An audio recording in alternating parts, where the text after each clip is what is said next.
Hi everyone, welcome to YCamp. My name's Holly from YMCA Camp Queen Elizabeth, located on Georgia Bay Islands National Park. Today we are on the Fairy Lake Trail and we will be doing a nature walk. But before we get started, we are going to do a land acknowledgement while we look at the beautiful Fairy Lake. We'd like to acknowledge that CQE is on the traditional territory of the Anishinaabe, Huron-Wendat, and Métis people. We acknowledge that these ancestral lands are used and continue to be used for ceremonial and traditional teachings. Beausoleil Island has been a special gathering place for Indigenous people for thousands of years. We recognize and appreciate the importance of the island's heritage and the people who have been stewards of this land throughout its history. It is a place of beauty, a place of plenty, and a place of peace. Today we will be going on a nature walk, or if you're a CQE camper, you've probably heard it as an earth walk. So the equipment that you're going to need, you're going to need some sun protection, so make sure you've got a hat, some sunscreen, lots of water. It's a really hot day out in Georgia Bay today, so we're going to stay nice and protected. Make sure you bring a buddy and you let somebody know where you're going. Also, some sturdy shoes are always a great idea. So let's go. So welcome to Fairy Lake. This is where we're going to start our hike. What's really unique about Fairy Lake is it's an inland lake, so it's actually a lake on an island. Is there an area like that near you, or maybe the water source or anything like that that you might know that has a cool ecosystem? What's also really cool about this space is that it's an untouched lake. So there's no swimming, there's no boating, and there's no fishing in this area. So there's absolutely no human contact other than just with our eyes. So that means that it allows the ecosystems to really flourish. There's tons of animals out here, even though you might not see them, they're around. So there's lots of turtles in this area, lots of frogs. We see blue herons from time to time. It's a really beautiful place, and it shows just how beautiful a place can be with minimal human impact. So always make sure if you're going on a nature hike, whatever you bring with you comes out with you as well, because we want to keep nature as beautiful as it can be. So while you're out on your nature walk, whether you're doing a walk that's really familiar to you or something that's completely new, you might want to look out for some markers that can help you guide yourself on your hike. This is a trail marker. So how it works is over Fairy Lake, there's a bunch of trail markers of this color, of this orangish color. And from each trail marker, you should be able to see another one that'll help you figure out which direction you need to head. So for example, we have one just over here, another orange one, and that's the direction we're gonna head. Some other ways that the trail is marked is some flagging tape hanging from a tree, even some piles of rocks, and you might even find some things nailed to a tree, some yellow or white trail markers, and those are just to help you figure out your way on your path. So if you remember from our first video, we talked about mindfulness and the 5 senses. So we're going to be talking a little bit about sight. So when we are looking around on our nature hikes, we want to look on a macro scale, but also on a micro scale. So on the macro scale, this is a huge, large area. There's lots of high trees, for example, like that one over there. It's also a wide open space. So this is a great place for a bird to hang out, a bird of prey, and maybe see if it can find something yummy to eat. Might not be so great for those things being eaten, like a mouse per se. So what's a habitat that you have in your backyard? Maybe you have some chipmunks, or you might see some raccoons. What are things that they eat? Where do they find shelter? Where do they get their water? Those are some great things to think about when you see those animals on your hike. So next, we're going to talk about things on a micro scale, so super, super small. So what I'm going to show you in a little bit is just a small little wetland area, which is a great place for things like turtles and frogs to live, maybe even some salamanders. Because it is some nice warm water. It's quite shallow. There's lots of reeds for them for places to hide. There's lots of food, and it's a nice protected space for all of those tadpoles to grow up. So hopefully we'll be able to see some tadpoles. So follow me. So if you look over here, you can see a little tadpole, or quite a big tadpole, swimming around in the reeds. Oh, you can see them all moving. And then there's also a frog right over there. Oh. So remember, while we're out in the wild, we never want to be touching any of the animals. We can use just our eyes. So we try not to touch anything out in the wild. You're welcome to touch leaves and stuff like that very gently, but make sure that you are taking care and you're doing it very gently. All right, so what we have here is we have a tadpole. So a tadpole is a baby frog. So this is kind of in its mid stage right now. So it's past the egg, it's past the area where it has no legs. As you can see, it has some legs on its back. And eventually what's going to happen is that tail is going to minimize, it's going to shrink, and they are going to turn into a frog. So this is a pretty developed frog right here. What you might also be able to see is a exoskeleton from a crayfish right over here. So because it's dead, I'm just going to get it so I can show you guys. So here is a mini crayfish. So it's kind of like a little lobster. A lot of people like to eat them actually. It's a southern delicacy. And so this is just the exoskeleton. So it's its shell.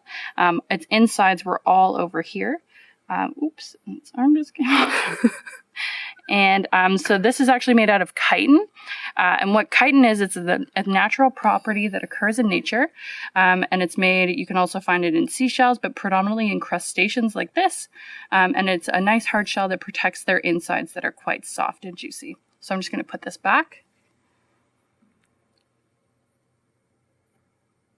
All right, let's go see what else we can find. So here is an activity that you can do on your nature walk. You can do it anywhere. So whether you're in the city or you're on the trail, what you're going to do is you're going to take your hand and you're going to place it down on the ground or on the tree or any sort of surface that you can find. And we're going to use those senses like we used in the first video. So for example, underneath my hand right now, what I can feel is I can feel the warmth of the rock. It was a really hot day in Georgian Bay today. I can feel the softness of the Canadian Shield. So we are located on a huge island of Canadian Shield. It's super beautiful. But what I can see is if I lift up my hand, I can see some lichen. So maybe you're seeing some things like dirt, you're seeing some ants, maybe you're seeing the sidewalk, whatever you can see, that's perfectly fine. A great thing about lichen that you can see here is that we have a bunch of different lichen when we look up close. So we're using that micro level zoom in. So we're seeing some different colors. Over here we have some tumbleweed shield lichen. So a really cool thing about lichen is that it is a cross between a fungi and an algae. And you usually find them on rocks. You can either find them on the side of the rock or on the front or on the top, whatever is exposed. A really cool thing is it's a great great indicator for air quality. So you can really tell that this area we've got lots of great air because there's no air pollution here, but maybe in the city it might be a little harder to come by. So whether you're on the trail or on the sidewalk, if you can find some, that's great. Another cool thing about lichen is that it is kind of the birthplace for all of your forests. So it actually breaks down the rock so that other things can grow on top of it. So as you can see over here, we have some more things like some shrubbery down below and eventually a giant beautiful tree. So we'll take a little pause on our walk to do another activity. So in that first video, we talked about our senses. So hearing was one of the big ones that we listened to. We could hear some birds, we heard the wind. So a great thing that's really cool about deer is that they have really funky ears. So they kind of work as little amplifiers. So they kind of they're on the top of the head if you've ever seen their pictures, and they look kind of like this. So they move so that they can hear sounds. So that's why when you're walking through the woods and you see a deer, they can see you almost immediately. So that's why you have to be really, really quiet when you're around them. But this is called deer ears. So how it's going to work is you want to make sure you have some exposed ears, and you're going to cup your hands like this, and you're going to see what sounds you hear when you're doing it like this. So you're facing the front, your hands are facing towards the front. So I can hear some stuff in the bay, I can hear some bubbling, I can hear some splashing of fish. And then the next thing that I'm going to do is I'm going to flip them around so that they're backwards. And I can hear a whole different set of noises. So I hear a bit more of the wind, I can hear some birds I couldn't hear before. I can hear the waves. So you can kind of play around with that as you're going along your walk. You can hear different sounds, and you can even make it into a game if you would like. You can play kind of like a tag or a hide and seek with your buddy or your family, and then that way you can see if you can find them with those different ears. So another great activity that you can do is something called fox feet. So foxes in the wild are quite quiet. They like to sneak around so that they don't disturb anyone in the wild, but they can also sneak up on their prey. So what you're going to do is you are going to walk a certain way. So I'll show you with my feet. So you're going to put your toes down first and then roll onto the back of your feet, and you're going to walk around and try to sneak around. But you also want to be really careful of what you're stepping on. So right now we're on some rock, but there is some stuff around, so we'll kind of hear the different sounds that the ground's going to make when I step on it. So follow along. So how you're going to want to walk is you're going to start on your toes, you're going to roll back, and you're going to put all the weight. So we're going to step here. So that's quite crunchy. So if I was a fox, I would be caught. So we're going to roll, roll, and you want to try to be as silent as you can. And so a fun activity you can do with your family is you can kind of play a hide and go seek. So you can have someone who is trying to find you with their eyes closed, and you can sneak around, or you might have a stick in front of you that they have to take from you using those fox feet so that you're nice and quiet. But if they hear you, they can open their eyes or they can point at you so that you'll get caught. But another fun activity that you can just do while you're on your hike. Let's go. Oh, look, a cabin. Looks like we've made it back to camp. So our hike is over.